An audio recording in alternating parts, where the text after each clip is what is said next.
자, 수학화 특강 5번째 함수에 이어서 유무리식, 유무리함수, 유무리식, 유무리함수. 일단 선생님이 설명하는 순서는 유리식과 유리함수 설명을 마친 후에 무리식과 무리함수 이렇게 설명을 이어갈게요. 혹시나 시간이 너무 길어지면 선생님이 두 편으로 나눠 가지고 영상을 올릴 테니까 엔간하면 한 1시간 정도 나오게 되면 선생님이 그냥 두 개를 다 묶어서 올리고, 자 바로 설명을 시작을 해볼게. 유리식, 유리식에는 한 3가지 정도 우리가 살펴봐야 되는데, 첫 번째 번분수, 그 다음 두 번째 부분분수, 세 번째 비례식. 비례식, 그래서 선생님이 설명할 부분은 비례식이 나온다 그러면 사실은 가비엘이, 근데 이게 개념에서 사라져 가지고 가비엘이라는 거를 쓸 일이 없어 보이는데, 문제집에 보면은 가비엘이가 나오는 경우들이 있어. 그래서 선생님이 이것도 설명을 아예 해버릴게. 자, 그러면 번분수부터 확인을 해보자. 번분수라고 하는 거는 분수 안에 분수가 반복되는 형태를 번분수라고 그래. 그러면 그 번분수를 어떻게 계산을 하는가에 대해서 좀 알아봐야 되겠지, 그지? 예를 들어서 뭐 이런 식이야. 뭐 좀 복잡하게 선생님이 조금 형태를 만들어 볼게. 예를 들어서 x 플러스 1분의 1 빼기 x 마이너스 1분의 1, 이게 분자고, 분모에는 x 플러스 1분의 1 플러스 x 마이너스 1분의 1, 이런 식으로 이제 식이 분수식 형태가 분수 안에 분수식이 또 들어있는 형태로, 이렇게 뭔가 이런 거 처음 보나? 중학교 때는 본 적이 없나? 자, 이런 분수 형태를 번분수라고 하는데, 이거를 어떻게 간단히 정리할까 하는 부분이야. 근데 사실 번분수라고 하는 건 가장 기본적인 형태가 a분의 b를 c분의 d로 나눴을 때 이거 어떻게 구하느냐 하는 거거든. 뭐 요령을 아는 친구는 이거 2개 곱해서 분모로 내려가고, 이거 2개 곱해서 분자로 올라간다, 이렇게 생각을 하면 되는데, 또 약분은 요거랑 약분 가능하고, 요거랑 약분 가능하다, 또 분모 분자 뭐 약분을 할 수가 있다, 뭐 이렇게 요령을 만들어 둔 친구들도 있을 텐데, 그냥 원칙은, 이게 의미하는 바는 a분의 b를 c분의 d로 나눈 거야. 그럼 우리 나누기 곱하기로 어떻게 바꿔? 역수로 이렇게 바꿔서 곱하잖아. 그래서 ad분의 bc다. 안쪽에 있는 거 2개 곱해서 분모로 내려왔고, 바깥쪽에 있는 거 2개 곱해서 분자로 올라간다. 약분은 b와 d, b와 a 이렇게 약분을 하든가, c와 a, c와 d, c와 a, c와 d 이렇게 약분을 하든가. 그지? 이게 원래 번분수의 해법이야, 기본적인. 근데 이와 같은 식도 사실은 얘와 얘를 나눈 거잖아.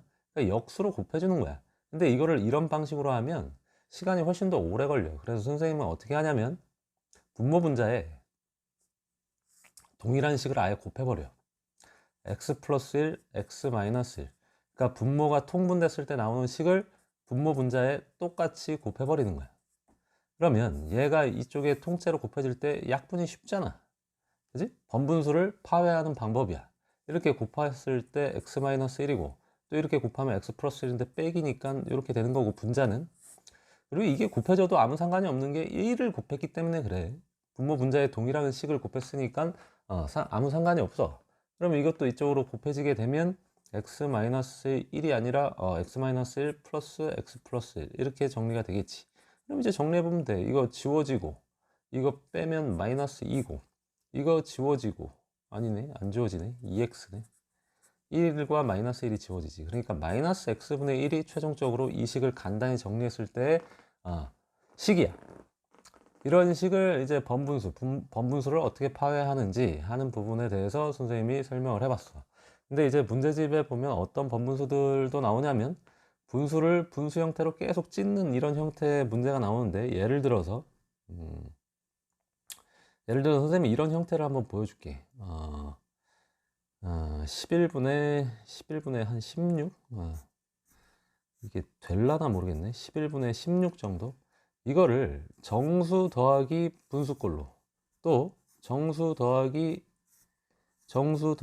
분수꼴로, 이거를 더 이상 할 수 없을 때까지 계속 쪼개는 거야. 이런 식으로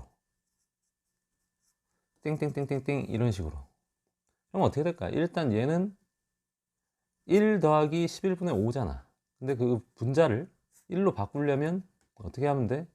11분의 5를 뒤집으면 5분의 11이 되지. 그지? 그 다음에 여기는 1이고 이거를 또 찢어보면 2 플러스 5분의 1. 아이, 얘는 여기서 끝나버렸다. 재미없게.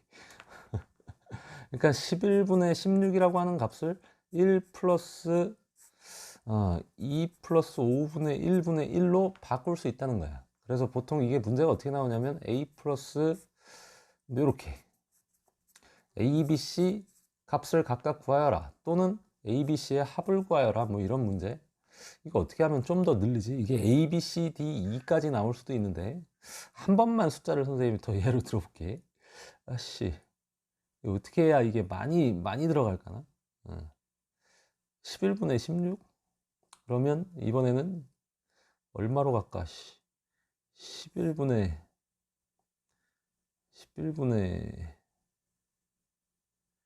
11분의가 아니라 13분의 얼마로 갈까? 19? 19 정도로 한번 가볼까? 그럼 이것도 이런 식으로 뜯으면 1 플러스 여기가 얼마야? 13분의 6이 남지. 그러면 6분의 13. 에이, 얘도 여기서 끝나네. 아, 재미없어. 아씨, 20, 21. 좀 더 뜯어. 그럼 좀 더 해내. 21.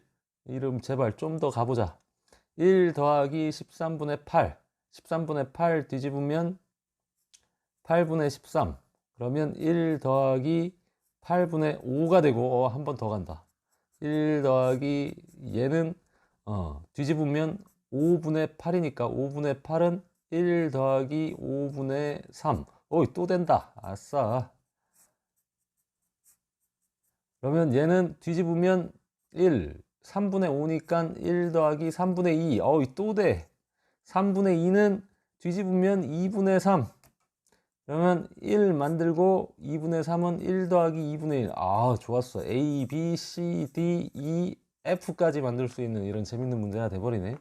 13분의 21, 13분의 16 이런 값들을 번분수 형태로 이렇게 계속 찢었을 때 미정계수의 값들이 얼마이냐 이렇게 나오는 문제들, 선생님이 그냥 소개를 해주고 싶었어. 번분수의 형태, 뭐 다양한 형태들이 있지만 자, 그 다음 번분수는 이 정도로만 선생님 이야기를 하고, 번분수를 파해하는 방법, 요 분모 분자에 똑같이 분모 통분하는 대상 최소 공배수를 위아래식에 동시에 곱해서 정리를 하면 간단하게 만들 수도 있다.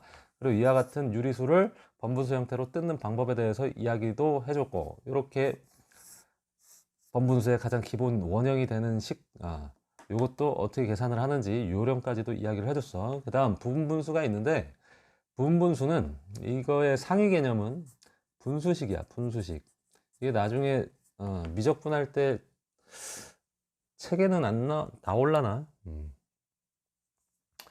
분분수는 분수식의 아주 특정한 한 가지에 불과해. 분수식이라고 하는 거는 여러 복잡한 차수로 이루어진 분모의 식이, 어떤 다항식이 주어져 있을 때 그거를 여러 개의 이제 분수식 형태로 뜯어내는 방법을 이야기를 하는데, 상황에 따라서 다 방법을 다르게 적용하거든. 근데 분분수라고 하는 건 어떻게 하는 거냐면, 두 수 또는 두 식 AB분의 1이 결과적으로 뭐랑 똑같냐 이거야. 근데 형태를 바꿀 수 있는 방법을 이야기를 해. 얘가 결과적으로 뭐랑 똑같냐면 B 빼기 A분의 1 곱하기 A분의 1 빼기 B분의 1과 동일해. 이게 서로 항등식이야. 왜? 통분해보면 알지 뭐. B 빼기 A분의 1 곱하기 이거 통분하면 AB분의 B 빼기 A거든. 약분되잖아. AB분의 1이지. 그냥 동일한 식이야, 이 식과 이 식이. 근데 상황에 따라서 요거를 이렇게 변형을 해서 구했을 때 어떤 복잡한 식의 값을 깔끔하게 한 방에 처리를 할 수가 있다, 요거거든. 예를 들어서 선생님이 간단히 이제 나중에 수열, 여러 가지 수열의 합, 그런 부분에서 선생님이 나오는 부분을 소개를 해볼게. 1 곱하기 2분의 1 더하기 2 곱하기 3분의 1 더하기 3 곱하기 4분의 1 이런 식으로 쭉 규칙적으로 가가지고 99 곱하기 100분의 1 이거 어떻게 계산할래? 이거 통분은 도대체 어떻게 해야 돼? 최소 공배수가 뭘까? 1 곱하기 2와 2 곱하기 3과 3 곱하기 4 이런 식으로 99 곱하기 100까지 요 수들의 최소 공배수 구할 수 있나? 아는 사람이 있으면 선생님한테 얘기 좀 해줘라. 선생님도 모르겠다 이거. 자, 근데 이거를 어떻게 계산을 하냐면 이거를 분문수 형태로 이렇게 바꿔서 계산을 해보면 얘는 2에서 1 빼잖아. 뒤에 거. 이게 뒤에 거 앞에 거 이렇게 보지 말고 큰 값에서 작은 값을 뺀다고 생각해. 큰 값에서 작은 값을 뺀 것분의 1 하고 작은 값분의 1 빼기 큰 값분의 1이라고 생각을 하면 부호 처리까지도 깔끔하게 플러스 값으로 이제 만들어지는데, 자, 2 빼기 1 요거 1이니까 필요가 없지. 그럼 얘는 그냥 뭐가 되는 거야? 1분의 1 1분의 1 빼기 2분의 1이 돼. 이렇게. 그 다음 것도 3 빼기 2 큰 거에서 작은 거 빼면 1분의 1이니까 필요가 없고, 그럼 순서대로 2분의 1 빼기 3분의 1이 돼. 그럼 얘도 4 빼기 3 1이니까 또 필요가 없지. 그래서 그냥 3분의 1 빼기 4분의 1하고 똑같아. 그럼 이런 식으로 쭉 갔을 때 마지막 것도 100 빼기 99는 1이니까 그냥 99분의 이거 나 왜 이렇게 쓰는 거야 자꾸 99분의 1 빼기 100분의 1. 자, 형태를 잘 봐. 요거랑 요거랑 어떻게 돼? 지워지지. 요거랑 요거랑 지워져. 연쇄적으로 양 옆에 있는 것들이 계속 지워져서 여기가 다 지워져 그냥. 그러면 결과적으로 남은 게 1 빼기 100분의 1. 답은 100분의 99. 신기하지? 이 처음에 이런 걸 보면은 좀 신기할 텐데 본 적이 없는 친구들은. 근데 분분수는 아주 특수한 상황에서 써먹을 수 있는 방법이야. 이걸 이제 부분분수라고 그래. 이 놈을 갖다가 변형 방법이지 하나의. 근데 선생님이 이거를 이제 유도하는 방법도 그러니까 이게 어떤 상황에서 많이 쓰이냐면 예를 들어서 x 곱하기 x 플러스 1분의 1 요거를 변형을 하고 싶은 거야. 어떻게? x분의 얼마의 꼴과 x 플러스 1분의 얼마 이런 걸로. 우리는 근데 결과를 알고 있어. 이거 뒤에 거에서 앞에 거 빼면 1이니까 여기가 또 1이 되고 순서대로 x분의 1 빼기 x 플러스 1분의 1 이렇게 나오게 되거든. 근데 사실은 이거를 구하는 원리가 항등식의 원리를 이용하는 거야 이렇게. 그래서 a, b 값을 찾아내는 거야. 이식과 이식이 동일하다라고. 그러니까 통분을 해보면 x 플러스 1 하고 이게 올라가고 올라가니까 a 플러스 bx 하고 플러스 a거든. 그러니까 요게 없어지고 요게 1이 돼야 되는 거야. 그러면 a는 1이고 a가 1이면 b는 마이너스 1이어야 되겠지. 그래서 대입을 해주면 딱 이 형태가 나오게 되는 거야. 이거를 그러면 선생님이 질문을 좀 해볼게. x 플러스 1 x 플러스 1 이렇게 세 가지가 있을 때 요 놈은 어떻게 찢어질까? 이거는 부분분수와 관계가 없잖아. 더 확장이 되는 거잖아. 이게 이제 분수직 단원으로 넘어갔을 때 이걸 어떻게 변형하는가 하는 부분이거든. 세 개짜리 이렇게 x분의 a, x분의 x 플러스 1분의 b, x 플러스 c분의 2분의 c 이런 식으로 항등식이라고 보고 이거 통분했을 때 얘랑 동일해야 된다. 그래서 차수들을 맞춰주면 돼. 개수들을 비교해주면 a, b, c 값을 구할 수 있어. 선생님 기억으로는 a가 1이고 b가 마이너스 2분의 1이고 c가 1 이렇게 나오는 걸로 기억을 하는데 이거 한번 해봐. 이게 뭐 고등학교 수능에 또는 학교 내신에 이것까지 다뤄서 뭐 이렇게 문제를 만드는 경우는 거의 없다라고 보면 돼. 근데 예전에는 경찰대 시험 문제라든가 이런 부분에서 이 세 개짜리 분분수 찢는 방법들 이런 것들이 가끔 등장하고 그랬었어. 그래서 선생님이 그냥 살짝 맛보기 형태로 부분분수의 상위 개념은 분수식이다 라고 설명을 해주는 거야. 부분분수도 이 정도로 설명을 마무리를 할게. 그 다음에 이제 비례식이라고 하는 건 뭐야? 그냥 이거 A 대 B는 C 대 비례식 C 대 D다 그랬을 때 우리가 나타낼 수 있는 건 이거 초등학교 5학년 때 배우나 AD는 BC다 이렇게 그지? 근데 우리가 A분의 이거를 또 다르게 나타내면 뭐 A분의 B는 C분의 D다. A분의 B는 C분의 D다. 이렇게 해도 그냥 바로 나타낼 수도 있는데, 자, 이런 식으로 나왔을 때 우리가 보통 이거를 K라고 상수라고 놓고 뭔가 비례식 문제를 처리하는 방법, 요 상수로 놓고 풀이하는 방법들이 이제 이번 유리식 단원에서, 유리식 유리함수 이 단원에서 많이 사용되는 방법이야. 근데 선생님이 여기서 설명을 하고 싶은 건 가비엘이라고 하는 게 개념에서 빠졌지만 은근히 아직 그 잔재가 남아 있어. 문제들 속에 들어가 있더라고. 나오더라고. 이게 되게 재밌는 요소인데 학교 뭐 교과 내용을 좀 줄인다고 없애버렸어. 없애면 뭐해? 알고 있는 친구들이 훨씬 더 유리한데 그냥 공부해. 자, 가비엘이는 뭐냐면 A분의 B와 비율이 다 똑같아. C분의 D와 2분의 F가 다 동일할 때 이게 성립하면 뭐도 성립하냐면 A 플러스 C분의 B 플러스 D 같은 것도 성립하고 이것도 같아. 값이 A 플러스 2분의 B 플러스 F도 성립하고 C 플러스 2분의 D 플러스 F도 성립해. 또 어떤 경우도 되냐면 A 플러스 C 플러스 2분의 B 플러스 D 플러스 F도 값이 동일해. 또 어떤 경우도 되냐면 여기다가 K 값 K, P, Q를 곱해서 AK, CP, 그리고 여기 BK, DP 이렇게 만들어도 이 값도 동일하게 나와. 이게 뭐 땡땡땡 해가지고 최종적으로 일반화된 게 여기에 K를 곱하고 PQR로 했어야 되는데 PQR로 하자 다시. 그러면 AP, CQ, ER, BP, DQ, FR, FR 요 값이 서로 같은 결과가 나오거든. 근데 이게 왜 그런지를 간단히 선생님이 설명을 해볼게. 이게 이제 비례식 풀이 방법. 아까 K라고 놓고 이제 나타내 보면 B는 뭐랑 똑같니? AK랑 똑같이. D는 CK랑 똑같고 F는 EK랑 똑같잖아. 그치? 이거를 여기에다가 대신 집어넣으면 금방 얘네들도 다 K가 나온다는 걸 알 수가 있어. 얘를 한번 해볼까? 여기에 D를 CK라고 집어넣으면 CK 그리고 F는 EK니까 K로 묶으면 C 플러스 E가 나오거든. 밑에 C 플러스 E 있잖아. 약분되고 뭐가 돼버려? K가 돼버려. 그치? 재밌지 이거? 재밌지? 여기는 근데 K라는 문자가 쓰였으니까 K를 쓰면 안 되겠다. 여기는 이거 PQ라고 써야 되겠다. 여기도 P, 여기를 Q. 그럼 얘도 한번 검증을 해보자. 얘도 여기다 대입해. B 대신에 AK를 대입하면 A 그리고 여기에 D 대신에 CK를 대입하면 뭐가 나오는 거야? K로 어차피 묶이게 되나? 오케이, K로 묶이게 되고 이게 여기에 대입되면 ABK니까 K로 묶으면 아니지 B에다 대입했으니까 APK 그 다음에 여기 D에다가 대입하면 KCQ 그럼 CQ가 남겠네. 이게 밑에 있는 AP 플러스 CQ랑 어때? 통일하니까 결과적으로 K랑 어때? 동일하지?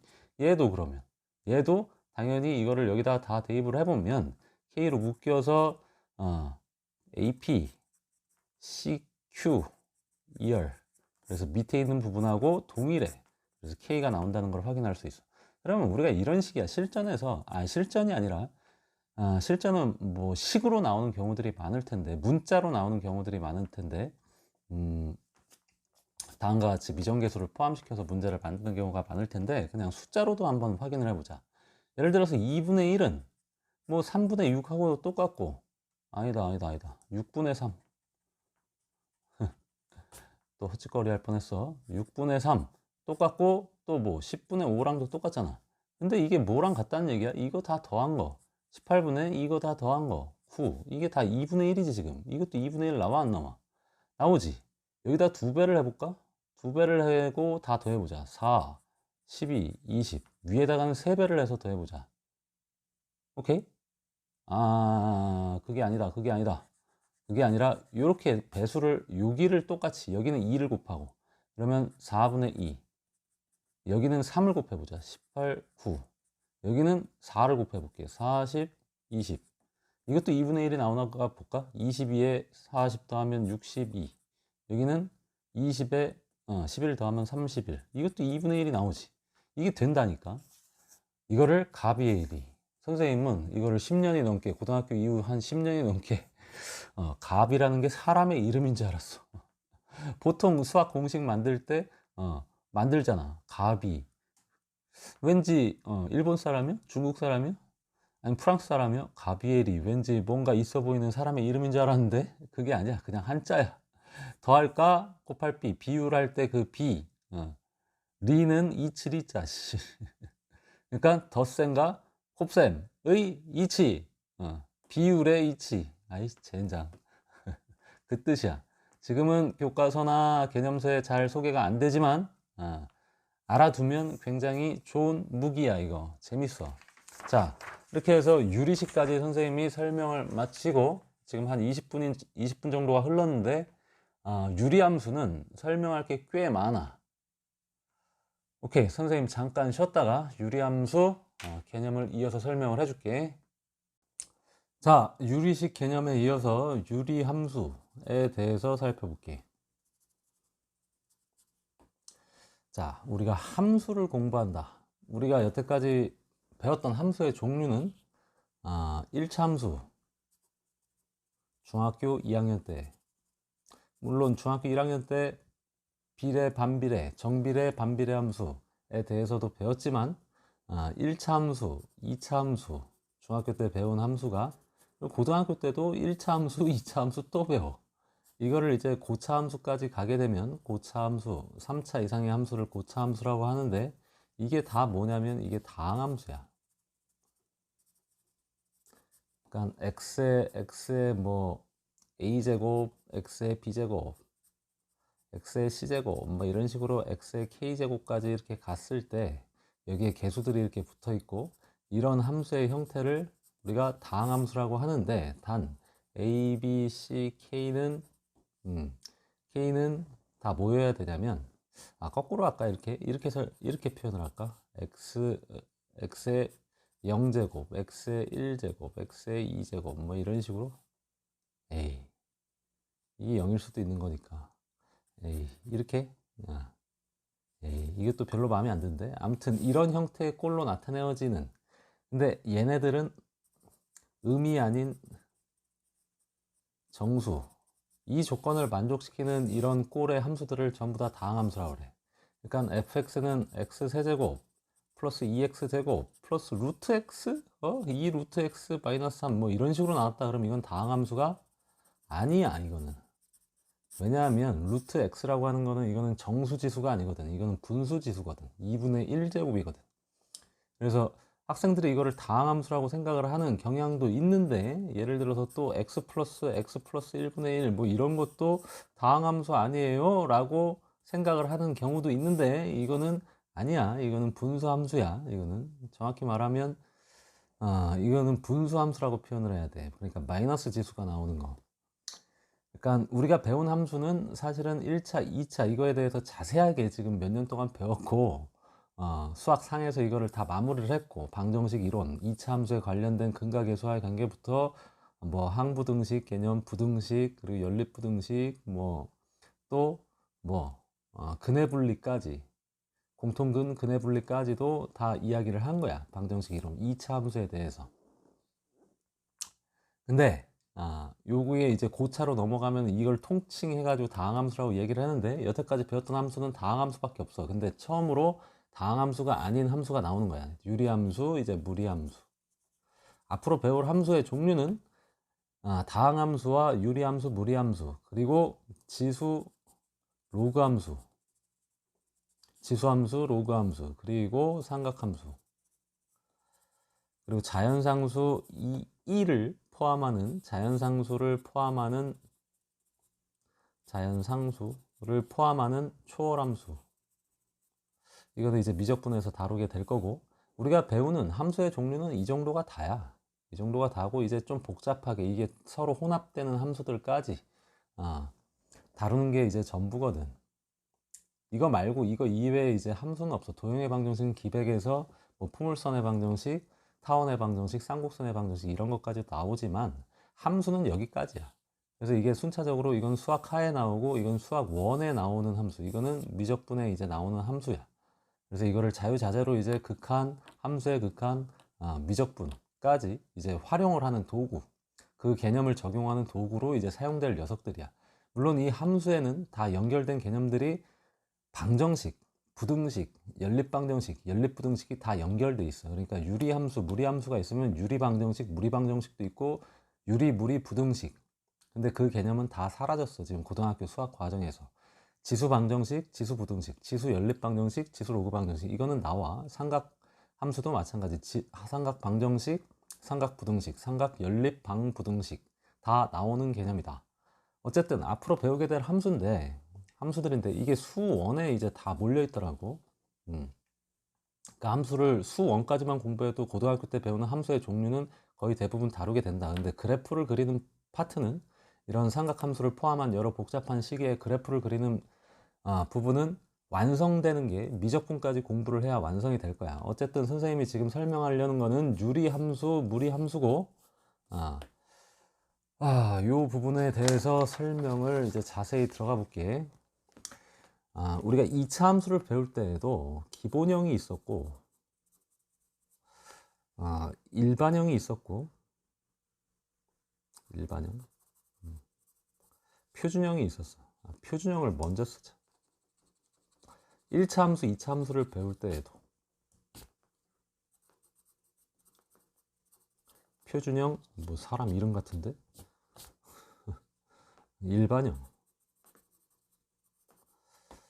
뭐 여기다 비교를 좀 해볼까? 그냥 유리함수만 이야기를 하자. 간단히 뭐 2차 함수, 1차 함수, 1차 함수, 2차 함수 비교를 해줘야 조금 편하겠지? 1차 함수의 기본형은 y는 ax와 같은 꼴, 그러니까 원점을 지나는 직선인데 기울기 x 앞에 개수의 값의 부호에 따라서 양의 기울기를 갖는 1차 함수와 음의 기울기를 갖는 1차 함수, 그지? 2차 함수의 기본형은 원점을 꼭지점으로 하는 아래로 볼록 또는 위로 볼록한, 얘는 이렇게 생겼거나 이렇게 생겼거나 얘는 아래로 볼록하거나 위로 볼록하거나, 그지? 유리함수도 마찬가지로 y는 x분의 k와 같은 꼴, 이런 꼴을 우리가 유리함수의 기본형이라고 그래. 그럼 얘는 어떻게 생기냐면 얘는 직선이고 그래프의 형식이 얘는 포물선이야. 그럼 유리함수는 뭐가 나오느냐? 유리함수도 어떤 형태를 지니고 있을 거 아니야. 이거를 우리가 쌍곡선, 직각, 특별히 이제 직각 쌍곡선이라고 그래. 여기서 이제 점근선이라는 개념이 나오게 되는데 그래프의 형태는 선생님이 좀 이따가 자세히 이야기를 해주고, 아무튼 기본형들이 있어. 함수를 공부할 때 이게 점들을, 이런 꼴의 식들을 방정식 또는 함수라고 우리가 불리는 녀석인데, 이 식들을 xy의 관계를 만족시키는 xy 좌표들을 모조리 좌표 평면에다 찍어서 점들을 나타내 보면 어떤 그래프에 고정된 개형이 있다는 거야. 형태가 항상 비슷비슷하다는 얘기야. 근데 그게 가장 간단한 형태의 식을 우리가 이 함수의 기본형들이라고 이야기를 하는 거야. 그럼 표준형은 어떻게 만드느냐? 표준형은 1차 함수의 표준형은 y는 ax 플러스 b와 같은 꼴, 이게 바로 y절편이지. 1차식을 가장 확장시켰을 때 다음과 같은 꼴로 나타낼 수 있고, 2차 함수의 표준형은 얘를 평행이동 시켜가지고 x-p의 제곱 플러스 q와 같은 꼴, 꼭지점이 p, q로 이동이 된 거야. 평행이동이. 그럼 얘도 마찬가지 y는 x-n분의 k 플러스 n과 같이 x축으로 n만큼 y축으로 n만큼 중심점이 이동된 거야. 이걸 나중에 점근선의 교점, 대칭점이라고 이야기를 하는데 좀 이따가 얘기를 자세히 해줄게. 어쨌든 그 다음 일반형이라고 하는 건 1차 함수의 일반형은 이걸 직선의 방정식처럼 한쪽으로 몰아놓은 꼴, 이와 같은 꼴, 음함수로 표현된 이런 형식을 우리가 일반형이라고 그래. 물론 직선의 방정식이 일반형인데 그냥 1차 함수의 일반형도 이와 같은 꼴로 나타내어진다라고 이야기를 하자. 그리고 2차 함수의 일반형은 그냥 양함수 꼴로 y는 ax제곱 플러스 bx 플러스 c, 이런 형식 엄청 많이 봤지 2차 함수 공부하면서. 유리함수도 일반형은 y는 x분의 ax 플러스 b분의 cx 플러스 d와 같은 꼴을 만족시키는 이런 분수식, 분수함수, 유리함수도 분수함수의 일종이야. 분수함수라고 하는 개념이 훨씬 더 크고, 그 분수함수 안에 1차 분의 1차 꼴, 1차 다항식 분의 1차 다항식 꼴을 우리가 특별히 유리함수라고 하고, 그 함수의 개형, 그래프의 특징들을 우리가 공부하게 되는 거야. 오케이? 자, 지금 선생님이 다항함수 두 개, 우리가 많이 다뤘던 1차 함수, 2차 함수, 유리함수를 비교를 해줬어요. 기본형, 표준형, 일반형이 어떻게 되는지. 표준형은 그 특징을 바로 짚어낼 수 있게 우리가 파악하기 쉽게 바꾼 형태의 꼴을 표준형이라고 그래. 일반형, 일반형은 그거를 뭉뚱그려서 식을 가장 보편적으로 나타내는 걸 일반형이라고 하고, 기본형은 식이 확장되기 전에 가장 원형에 해당되는 형태, 간단한 형태, 각 함수의 종류를 대표하는 가장 간단한 형태의 식을 기본형이라고 한다. 됐지? 그럼 유리함수는 다음과 같은 꼴, 세 가지 꼴이 있는데 기본형이 제일 쉽고, 표준형으로 나오면 특징을 잡아내기가 쉽고, 일반형으로 나오면 표준형으로 바꿔서 어떤 특징들을 파악을 해야 된다. 자, 그 다음에 이게 지금 그래프의 형식이, 함수는 그래프를 다 지니고 있을 텐데 그 그래프의 형태가 1차 함수는 직선, 2차 함수는 포물선, 유리함수는 직각삼각선 형태를 지닌다고 했잖아. 그게 어떤 형태를 가리키는지 선생님이 이야기를 할 거고, 그리고 특징을 한번 살펴보면 이 함수들에는, 각각 함수, 우리가 앞으로 배우게 되는 모든 함수들에는 그래프가 지니고 있는 어떤 특징들, 형식들이 있는데, 1차 함수의 특징은 기울기였어, 기울기. 그리고 절편이었고, x축, y축과 만나는 교점, 절편, 뭐 떡 얘기하는지, 이거 뭔 얘기하는지, 중학교 2학년 때, 1학년 겨울방학 때, 중학교 1학년 겨울방학 때 막 이런 거 배우면 갑자기 절편, 그래가지고 절편이 뭐야, 이게.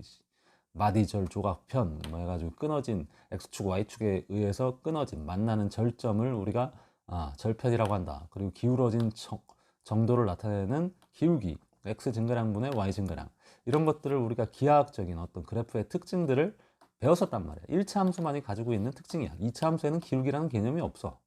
물론 미분으로 들어가면 접선의 기울기라는 이야기가 있지만, 2차 함수의 그래프의 형식은 포물선이고, 그 포물선의 가장 끝점, 이런 증가에서 감소로 바뀌거나 감소에서 증가로 바뀌는 이런 점들을 나중에 극점, 극값이라고 하는데, 극대 극소라고 이야기를 하는데, 지금까지는 꼭지점이라고 부르지. 이 꼭지점이 주요한 특징이야. 그리고 뭐 x축과의 교점은 2차 방정식의 해가 되니까 그것도 x절편이 의미를 지니고, y절편도 존재하는데 크게 의미가 없고, 그리고 이제 축, 대칭축, 꼭지점의 x좌표를 기준으로 대칭 형태를 가지고 있다. 대칭축, 그리고 볼록한 방향, 그래프의 개형, 뭐 이런 것들이 이제 의미를 지니는 거였어. 그럼 유리함수도 그와 같은 특징이 있을 거 아니야. 여기에서의 특징은 이제 처음으로 이제 이런 용어가 나오는데, 점근선, 대칭점, 그리고 대칭축. 이건 뭐 절편도 여기도 해당이 돼. 이 점근선의 개념을 이해해야 대칭점이 쉽게 이해가 되고, 대칭축은 조금 색다른 개념이지만 어쨌든 이런 특징들을 지니고 있어. 이런 특징들을, 얘네들을 이제 찾는 방법을 선생님이 소개를 해줄게. 일단 기본형부터 보면 x분의 k꼴, y는 x분의 k와 같은 꼴의 형태를 유리함수의 기본형이라고 하는데, 이건 두 가지 형태로 나뉘어. k가 0보다 클 때와 k가 0보다 작을 때, 각각 첫 번째, 두 번째. 근데 k가 0이 아닐 때에만 우리가 유리함수라고 한다. k가 0이 돼버리면 이건 상수함수, y는 0이라는 x축이 되어버리기 때문에 그냥 직선의 방정식이 돼버려. 그지? 1차 함수도 아니고 상수함수가 돼버린단 말이야. 그래서 의미가 없고, k가 0이 아니고 양의 값일 때와 음의 값일 때 그래프가 어떻게 형성이 되냐면, x축과 y축을 점근선으로 해서 직각삼각선, 이렇게 점근선 두 개가 서로 직각을 이룬다라고 해가지고, 직각을 이룬다고 해서 직각삼각선이야. 그리고 곡선이 두 개, 이 점근선의 교점을 점근선의 교점을 대칭점으로 해서 이렇게 서로 대칭인 모양의 쌍곡선이 형성이 되는데, k 값이 양수일 때는 1사분면과 3사분면의 이런 직각쌍곡선이 형성이 되고, k 값이 음수일 때는 2사분면하고 4사분면의 이렇게 직각쌍곡선 형태가 만들어진다는 거야. 이게 기본형이야. 기본형의 두 그래프의 특징인데, 여기서 선생님이 점근선에 대해서 이야기를 다시 좀 해볼게. 점근선은 점자가 이게 점진적으로 점점 점자인데 점차적으로 점점점, 그지? 그 근자는 가까울 근인가? 점점점 가까워지는 선, 기준선을 우리가 뭐라고 한다? 점근선이라고 한다. 그러니까 이 그래프의 특징이 여기 X축, Y축과 절대 안 만나. 이게 점점 무한히 가까워지기는 하지만 절대로 안 만나면서 끝없이 가까워져. 여기도 마찬가지. 그러니까 X축과 Y축이 각각 이 유리함수의 기본형의 점근선이다라는 걸. 점근선이 뭔지 알겠지? 점진적으로 가까워지는 기준선이야, 기준선. 이 개념을 잘 잡아야 돼. 여태까지 이런 거를 들어본 적이 없기 때문에 1차, 2차 함수에서는 점근선이 존재하지 않았기 때문에 유리함수, 우리가 사실 반비례 함수, 중학교 1학년 때 배웠던 함수가 이 바로 반비례 함수가 이 유리함수의 기본형이야. 그것도 이쪽 오른쪽 부분만 만들어 가지고 거기서도 사실 X축과 Y축이 점근선이었는데 우리가 그 당시에 점근선이라는 용어를 들어보지는 못하지. 그지? 괜히 그런 것까지 설명하면 머리 아파지니까 중학교 1학년 때 설명을 안 했던 것 뿐이야. 괜히 한자 용어 나오면 학생들이 겁부터 먹잖아. 그래서 그런 거를 이제 다루질 않았던 거고. 자, 그러면 요게 실전적인 어떤 예를 들어서 선생님 그래프를 더 자세히 설명을 해볼게. y는 x분의 예를 들어서 1. 정말 간단하다. 이거 그래프를 그려보면, 자, x가 1이면 얼마 나오지? x가 1이면 y좌표가 1이 나와. 그지? x가 2가 들어가면 얼마나 나오니? 2분의 1이 나오지. 3이 들어가면 3분의 1이 나오고, 점점점 값이 작아져. 4가 들어가면 4분의 1이 나오고, 점점점 값이 작아지지만, 그래서 100이 들어가면 100분의 1, 엄청 작은 값이지, 아직은 0보다 커. 이게 1억이 들어가도 1억분의 1도 0에 근접은 해 있지만 절대 0이 안 돼. 아무리 큰 수가 들어간다 하더라도 절대로 x축에 만나지 않는 형태의 그래프가 나오는 거야. 반대로 x의 값이 2분의 1 들어가면 2가 되고, 3분의 1이 들어가면 3이 되고, 4분의 1이 들어가면 4가 되고, 100분의 1이 들어가면 100이 돼. 점점점 커져. 이 x의 값이 좌표가 줄어들면 줄어들수록. 하지만 0에 근접한, 예를 들어서 1억분의 1이 들어간다 하더라도 1억이라는 함수값이 나오는 것 뿐이지 절대로 닿지를 않는다는 거야. 0일 때는 거의 무한대의 값이 나오거든. 그러니까 무한히 이렇게 올라가. 이렇게 각진 형태가 아니라 부드럽게 연결이 되면서 이렇게 그래프의 형식이 만들어진단 말이야. 얘도 그러면 정확히 대칭, 함수값의 부호가 음수로 이렇게 바뀐 이런 그래프의 형태가 나오게 된다라는 거야. 오케이? 근데 이 그래프의 특징은 점근선이 X축과 Y축이었잖아. 근데 여기에 또 어떤 특징이 있냐면 이 점근선의 교점, 원점을 중심으로, 원점을 기준으로 이게 180도 회전이 되면 X축으로 대칭, Y축으로 대칭 이동을 하면 본인의 모습과 똑같아. 그러니까 얘는 원점 대칭인 함수야. 그 얘기는 우리 지난 시간에 함수 개념을 설명을 할 때 원점 대칭인 함수 f-x가 -fx랑 동일하다. 이거 기함수였어. 그러니까 유리함수도 이런 어떤 특징상의 분류로는 기함수에 속하는 함수야. 유리함수도 원점 대칭이기 때문에. 그리고 또 대칭축이라는 게 있는데 지금 선생님이 점근선 이야기를 했고 또 대칭점, 이 원점, 기본형의 대칭점은 원점이라는 거. 그리고 대칭축도 존재해.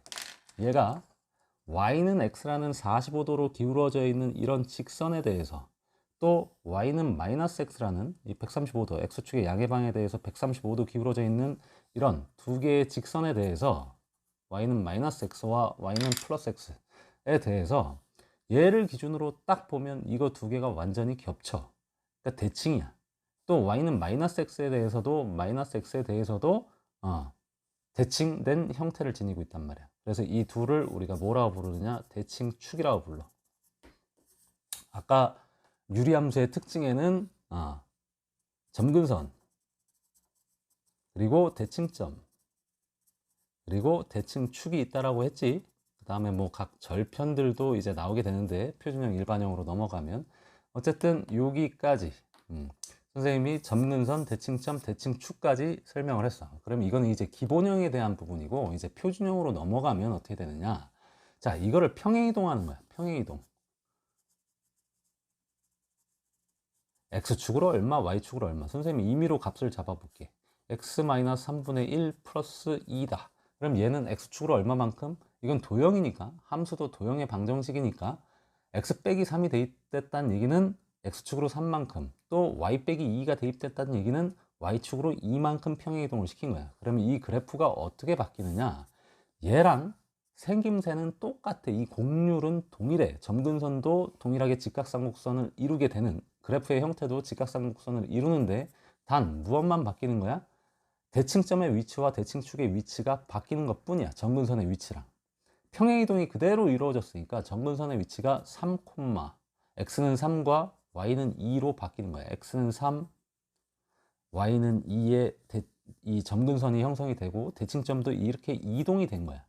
그럼 여기에서 직각삼각선 형태가 이렇게 이제 만들어지는 거거든. 근데 우리가 이걸 정확히 그릴 수 없으니까 그냥 대략적으로 그리는 거야. 근데 절편을 생각을 해보자.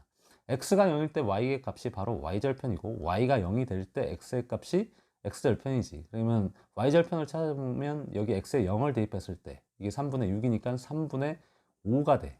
그러니까 y절편은 여기 3분의 5 거의 근접하게 이렇게 붙어 있고, 또 x절편도 찾아보면 y가 0이 되려면 이게 마이너스 2가 돼야 되니까 여기가 마이너스 2분의 1이 돼야 돼. 그럼 2분의 5일 때, 여기 2분의 5일 때를 이렇게 지나가게 되는 거야.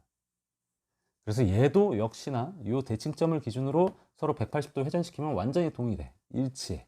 그리고 여기에서 기울기가 1짜리인 직선, 기울기가 마이너스 1짜리인 직선에 대해서 서로 대칭돼.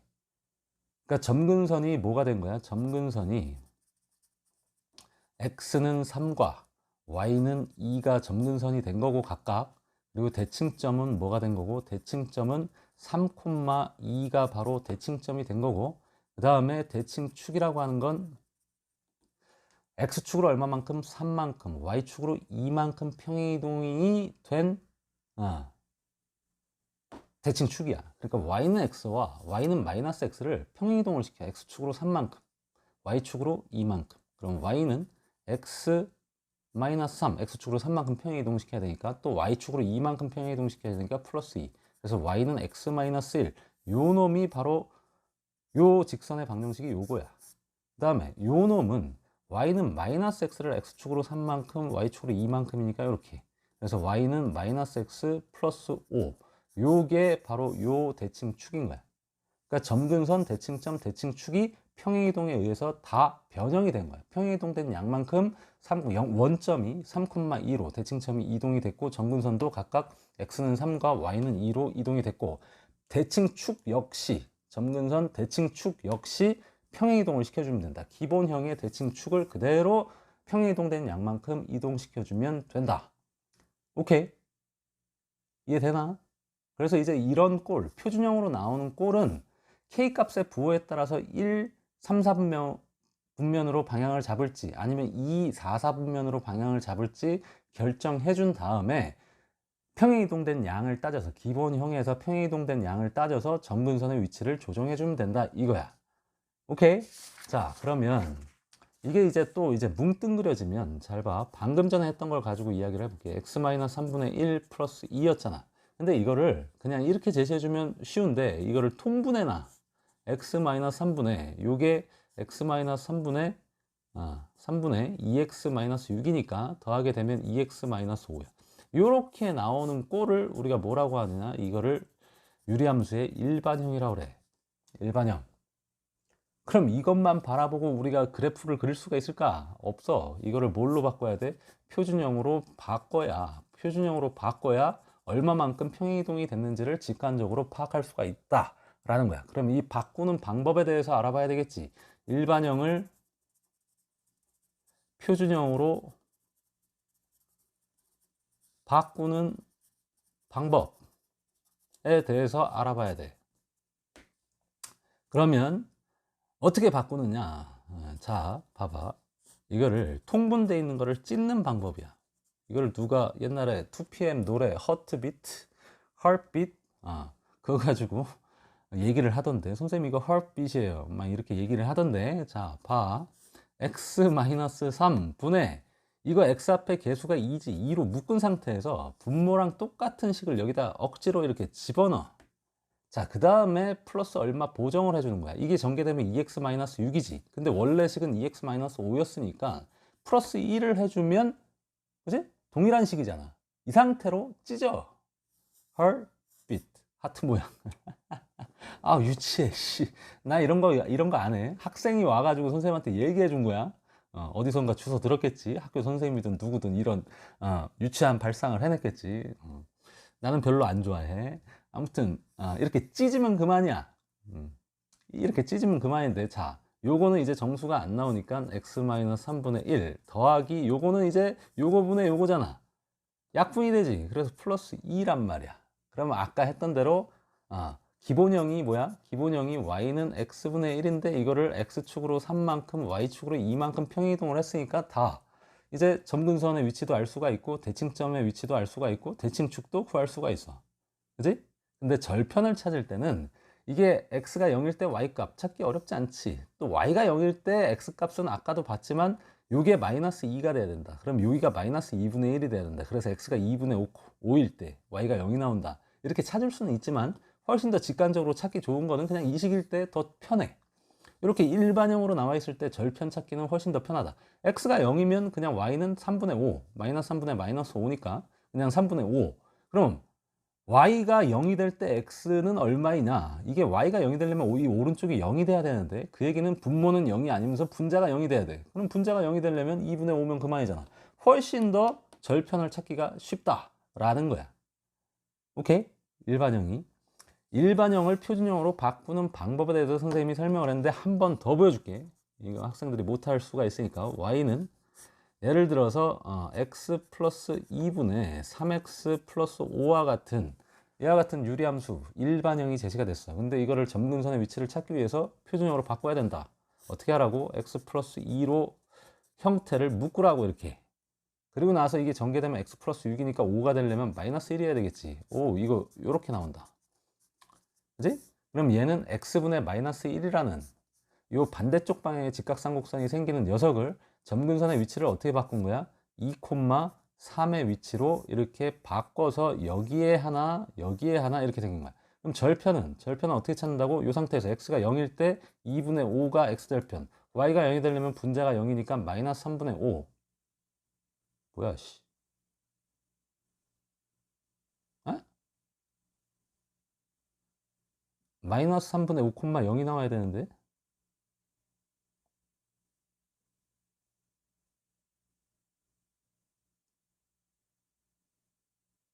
y절편이 2분의 5인데 이거 그림이 왜 이렇게 됐지? 이거 내가 뭐 잘못했는데? 아씨, x 플러스인데 이거 왜 x 마이너스 2라고 했어? 아우 씨. 자, 다시. 그러니까 마이너스 2,3 정근선이 여기 있네. 그러니까 뭔가 부호가 맞지 않아서, 자, 여기에 이렇게 있고 절편이 이쪽에 생기네. 근데 절편이 y절편은 x가 0일 때 2분의 5에 이렇게 찍히게 되고, x절편은 이게 0이 되니까 마이너스 3분의 5 지점에 여기에 찍히는 거예요. 그래서 이렇게 지금 지나가는 직각쌍곡선 형태가 된다라고 그래프를 그릴 수가 있는 거야. 그러니까 일반형을 표준형으로 바꾸는 방법에 대해서 선생님이 지금 소개를 하고 있는 거고, 근데 또 어떤 경우에 학생들이 헷갈리냐면, 일반형이 여기 x 앞에 개수가 이렇게 존재할 때, 뭐 이런 식으로 나와 있을 때 학생들이 좀 헷갈려요. 선생님, 이거는 여기에 개수가 다 1이었는데 2가 들어오니까 어떻게 해야 될지 모르겠어요. 뭘 몰라. 그냥 하면 돼. 얘도 2로 묶어. 그러면 x 플러스 2분의 5지. 위에도 3으로 묶어서 분모와 똑같은 식이 나오게끔 x 플러스 2분의 5를 집어넣어줘. 그럼 이게 2분의 15니까 1이 되려면 2분의 13이 2분의 17이 빠져야 돼. 그럼 이제 이렇게 또 나눠봐. 그러면 어떻게 되냐면 이게 마이너스 4분의 17. 왜냐하면 여기 2가 있으니까 x 플러스 2분의 5. 표준적인 형태로 나타내자면 플러스 2분의 3. 자, k 값이 음수가 나왔고, 그리고 정근선은 마이너스 2분의 5, 2분의 3이야. 그러니까 그래프를 그린다 그러면 마이너스 2분의 5, 2분의 3 위치를 잡아놓고, 지금 k 값이 음수가 나왔고, 자, 그러면 K값의 절대값의 크기가 그래프의 형태에 어떤 영향을 미치느냐? 절편의 위치를 바꾸는 역할을 해. 그리고 이 대칭점으로부터 이 크기가 크면 클수록 K값의 절대값의 크기가 크면 클수록 대칭점으로부터 떨어진 거리가 더 멀어지게 되는 거예요. 이 값이 크기면 클수록. 근데 그거를 우리가 그래프상에서 어떻게 정확히 절편 이외에 표현할 수 있는 수단이 없으니까, 그러니까 대략적으로만 그리는 거야. 방향만 잡아주면 된다. 여기 절편만 표기해주면 돼. 절편은 이 상태에서 보는 게 더 편하다고 했지. 0을 대입하면 마이너스 5분의 1. 그러니까 여기에 이렇게 y절편이 생기고 x절편은 3분의 1. 여기가 0이 돼야 되니까. 그래서 이렇게 지나간다. 이렇게만 표기해주면 그래프를 우리가 알아볼 수 있게 그래프를 그린 거야. 그러니까 분모에 이렇게 x의 개수가 존재할 때, 1이 아닌 값이 나올 때에도 방법은 다음과 같다 라고 선생님이 소개를 해준 거야. 그래서 유리함수가 이제 기본형으로 나오면 아싸 하고 금방 그리면 되고, 표준형으로 나와도 금방 평행이동 이용해 가지고 대칭점을 다시 점근선의 위치를 조정해 놓고 방향에 따른 직각삼각선 그래프를 그리면 돼. 그리고 절편을 찍어주고, 절편이 나오는 지점 부분에만, 그리고 일반형이 제시가 됐다 그럼 표준형으로 바꾸고 이제 그래프를 이제 생각을 해보면 된다라는 거야. 그 표준형으로 바꾸는 형태, 방법에 대해서 선생님이 몇 가지 예를 통해 가지고 예외적인 상황들까지 선생님이 이야기를 해줬어. 그러면 이제 남아있는 거는 이 유리함수의 어떤 기본형, 일반형, 표준형에 대해서 살펴봤는데, 그러면 이 그래프를 많이 이제 숙달되게끔 연습을 하면 이제 거의 대부분의 유리함수 문제들은 이제 기본 해석은 될 수 있는 거야. 근데 이게 이제 2차 함수나 1차 함수와 맞물려 가지고 이제 응용된 문제들이 나오는데, 그거는 선생님이 개념이라고 따로 설명을 해줄 수가 없어. 그건 문제를 통해서 해석을 해내야 되는 거니까. 그러니까 우리가 개념 공부라고 하는 건 유형을 보기 전에 기본적으로 알아야 되는 거, 또 숙달시켜야 되는 거, 그런 부분들이잖아. 그래서 선생님이 지금 설명할 부분은 여기까지야. 근데 한 가지 더 선생님이 언급을 하고 싶은 부분은 책에도 나올 텐데, 뭐냐면 유리함수의 역함수야.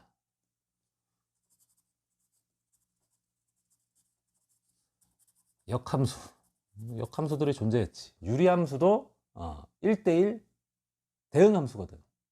정의역이 점근선 x좌표가 아닌 지점, 공역도 치역도 점근선의 y좌표가 아닌 지점이라고 이렇게 정의가 돼 있을 때, 뭐랑 뭐가 아니다라고 이렇게 정의가 돼 있을 때 1대1 대응함수거든. 옆으로 x축과 평행하게 스캔을 해보면 교점이 절대 2개 이상 나오는 지점이 없어. 다 하나지.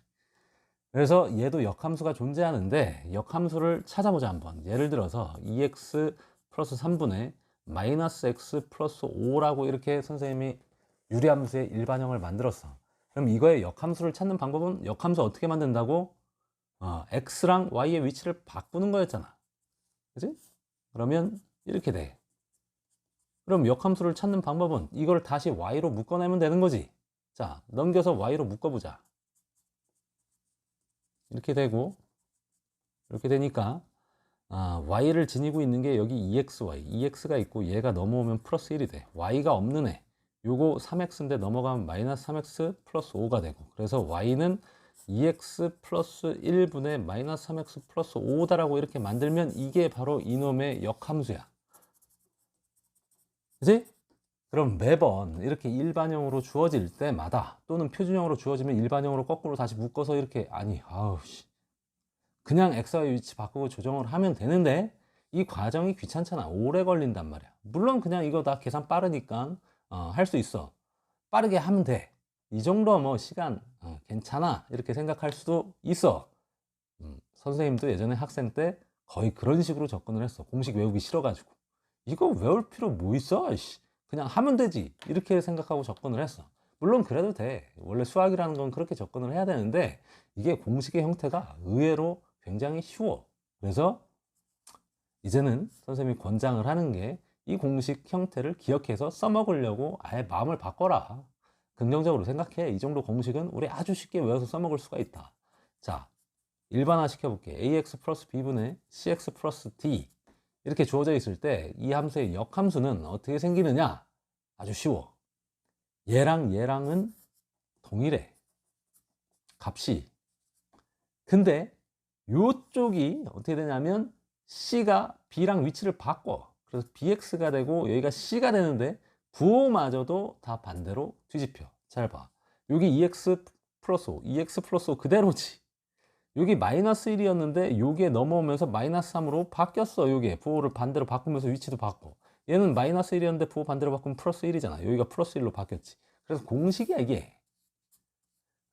역함수 매번 이렇게 만들 필요가 없다는 얘기야. 다시 한번 이 공식을 사용해 보면 다른 예로 여기에 마이너스 3x 플러스 5분의 2x 플러스 7이다. 그러면 이거의 역함수는 y 인버스는 뭐가 돼? 마이너스 3x.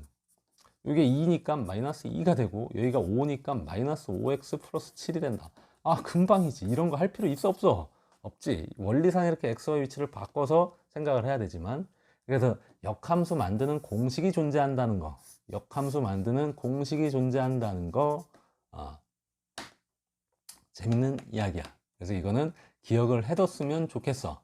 물론 나는 이걸로 이게 있으니까 하면 돼. 하면 돼. 하면 되지. 그렇게 해.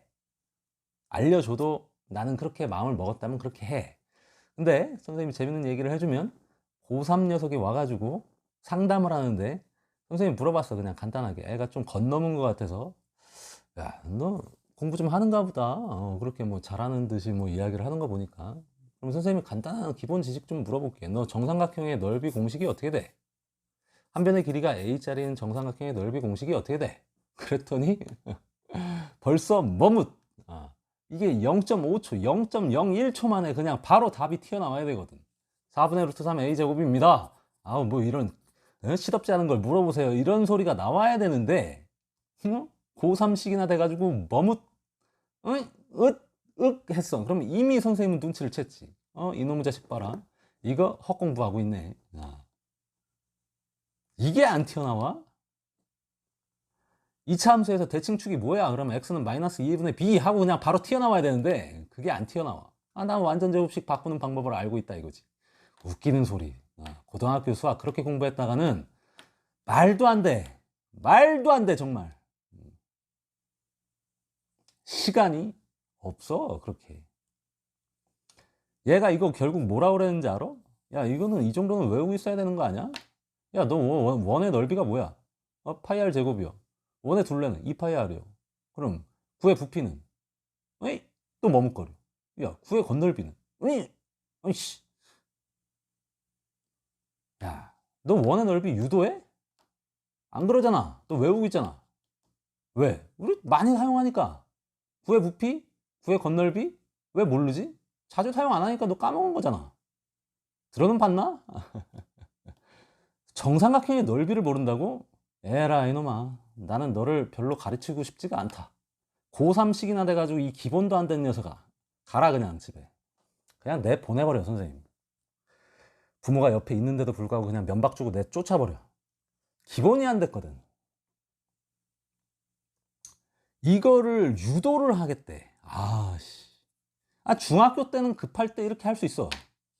피타고라스 쓰면 나오잖아요. 높이 2분의 루트 3a. 그럼 넓이도 밑변 곱하기 높이 해가지고 만들면 되는데 선생님 이거 꼭 외우고 있어야 돼요? 그렇게 살아 씨. 선생님 순간 지금 욕할 뻔했어. 감정이입이 제대로 됐는데. 자 선생님도 분명히 얘기했다. 고등학교 때 선생님도 이거 안 외웠다고. 근데 학생들 가르치면서 보니까 외우는 게 훨씬 더 이로워. 그냥 외우는 게 어렵지도 않고 마음을 바꾸라고. 이 정삼각형 넓이 공식 나 이거 맨날 유도해서 쓰니까 유도하면 돼요. 유도도 당연히 할 줄 알아야 되고 이 껍데기를 가지고 이제 우리는 더 복잡한 개념들을 우리가 활용해 가지고 심화의 과정을 사고를 해야 되니까 이런 기본 공식들은 외워놓자 이거야. 근해 공식 너 유도해서 써먹니? 우리 외워서 써먹잖아. 공식 왜 만들었어? 중간 사고 과정을 줄이려고 만드는 거잖아. 그래서 효율이 높은 공식들은 반드시 그냥 자주 사용을 해서 형태가 완전히 머릿속에 각인이 되게 만들거나 억지로 외우는 게 싫다 그러면 아니면 형태를 기억해서 오랫동안 기억이 남게끔 만들거나 그럴 필요성이 있는 개념이라는 거야. 괜히 선생님 솔직히 이 상담했던 친구 얼굴도 기억이 안 나. 이름이 뭔지도 몰라.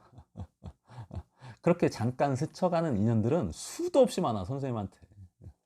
절대 기억 못해. 길에서 마주쳐도 선생님 기억 못해. 근데 선생님한테 쿠사리 겁나 먹고 갔지. 아, 쿠사리 쓰면 안 되는 말인데. 면박을 겁나 당하고 쫓겨났어.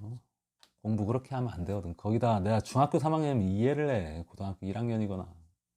근데 고3씩이나 돼가지고 그따위 공부 방법으로 뒤늦게 급하다고 찾아와가지고 하는 소리가, 하는 상태가 그 정도다. 나 그냥 보내버려. 그 뭐로 가르쳐봐요. 선생님만 고생이고 결과도 안 나와. 정신 상태가 썩어 문드러져가지고. 그냥 집에 가. 괜히 사람 괴롭히지 말고. 자, 어쨌든 유리함수까지 선생님이 설명을 마칠게.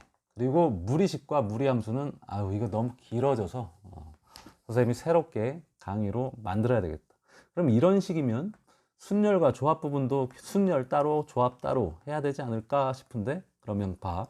집합, 명제, 부등식, 함수, 유리함수, 무리함수, 그리고 순열, 조합. 총 개념 강의만 8개로 분할이 되겠네. 그리고 이제 세부 특강들, 학생들이 이제 주의해야 될 부분, 조금 개념 이해가 어려운 부분들은 선생님 문제풀이를 통해서 더 개념 심화를 시켜줄게. 자, 어쨌든 유리식과 유리함수에 대한 설명은 여기서 마무리를 짓자.